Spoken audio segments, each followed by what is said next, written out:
Me and Dana both said there's never been that's ever met the president in any scenario that's walked away without saying wow. What a great guy. He's so funny, so engaging. He's so smart. That was President Trump's good friend, musician Kid Rock. And Kid Rock just had to shut down his Nashville restaurant last weekend, allegedly so that his kitchen staff wouldn't get caught by ICE. Yes, while Trump and his friends like Kid Rock demonize migrants to a point that goes far beyond simply cracking down on illegal immigration, they continue to employ the cheap labor that comes across the border. It's clear that when they say they don't like illegal immigration, they mean it in theory, but in reality, things play out a little bit differently. Is that a Budweiser hat? It was a year ago, right, that you famously posted that video of, I think you were shooting some Bud Light cans after the Dylan Mulvaney controversy. So you've lightened up on Bud Light? This is a cool hat. I don't know. Man, that is just, man, we got...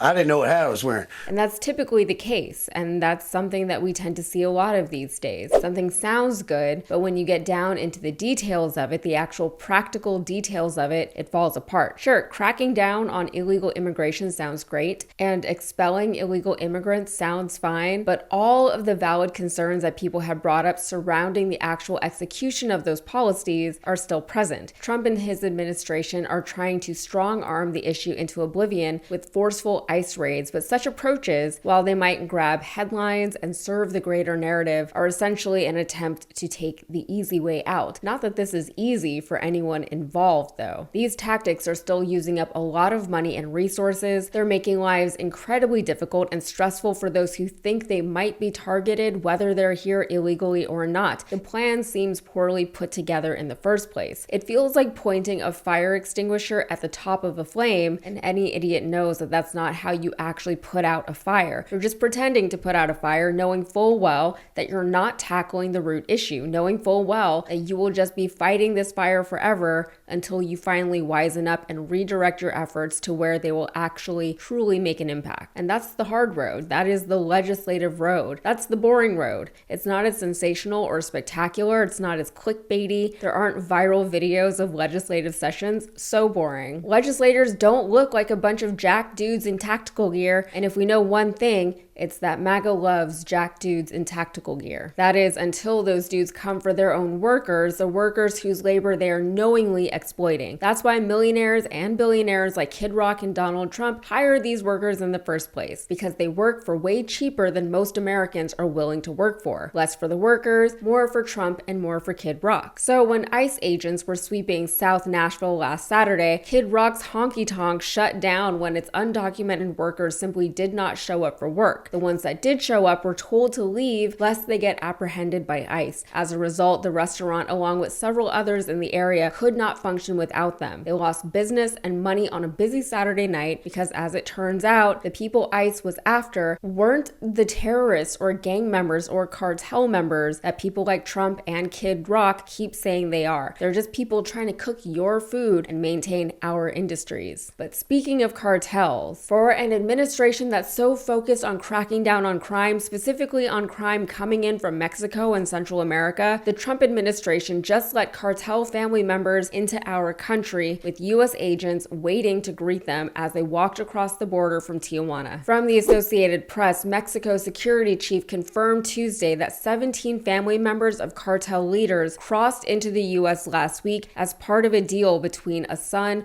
of the former head of the Sinaloa cartel and the Trump administration. Mexican Security Secretary Omar Garcia Harfuch confirmed a report by independent journalist Luis Chaparro that family members of Ovidio Guzman Lopez, who was extradited to the United States in 2023, had entered the U.S. Guzman Lopez is one of the brothers left running a faction of the Sinaloa cartel after notorious capo Joaquin El Chapo Guzman was imprisoned in the U.S. Video showed the family members walking across the border from Tijuana with their suitcases to waiting U.S. agents. Rumors had circulated last week that the younger Guzman would plead guilty to avoid trial for several drug trafficking charges in the U.S. after being extradited in 2023. Garcia Harfuch confirmed that the crossing followed talks between Guzman Lopez and the Trump administration, maybe negotiations, or maybe the Justice Department made some kind of offer. None of the family members were being pursued by the Mexican government, but the Trump administration had also just announced that it was charging several top cartel bosses with narco-terrorism. The Trump administration had already declared that many cartels, including the Sinaloa cartel, were foreign terrorist organizations, and so here we are now negotiating with terrorists, letting their family members into our country while forcefully apprehending and expelling people working in kitchens. If you act like a terrorist,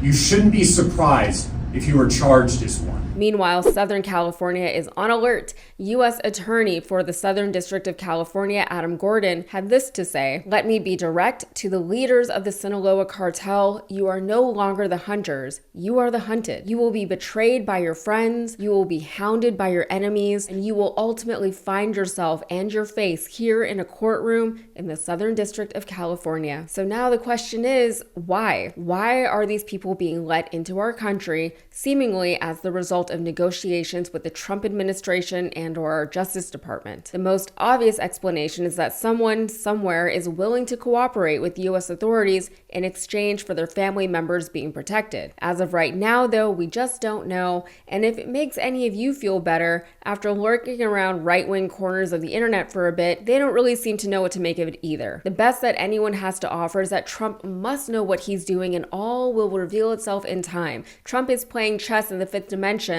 while we are all here in the third scratching our heads. I guess, but if we're making plea deals with cartels, that could potentially spell trouble further down the road. Is the U.S. now complicit in drug-related crime and corruption by striking deals, plea or otherwise, with cartels? Or is this just more art of the deal? Will we have better luck negotiating with people that the Mexican government has since been unable to negotiate with? How many innocent people could potentially suffer if negotiations go awry? All things to think about in this totally not problematic chain of events. Between this and the Qatari jet, Trump really must know what he's doing, because I certainly do not. All right, that's it for me. If you got anything out of this, please like the video and subscribe to the channel for more. Thanks.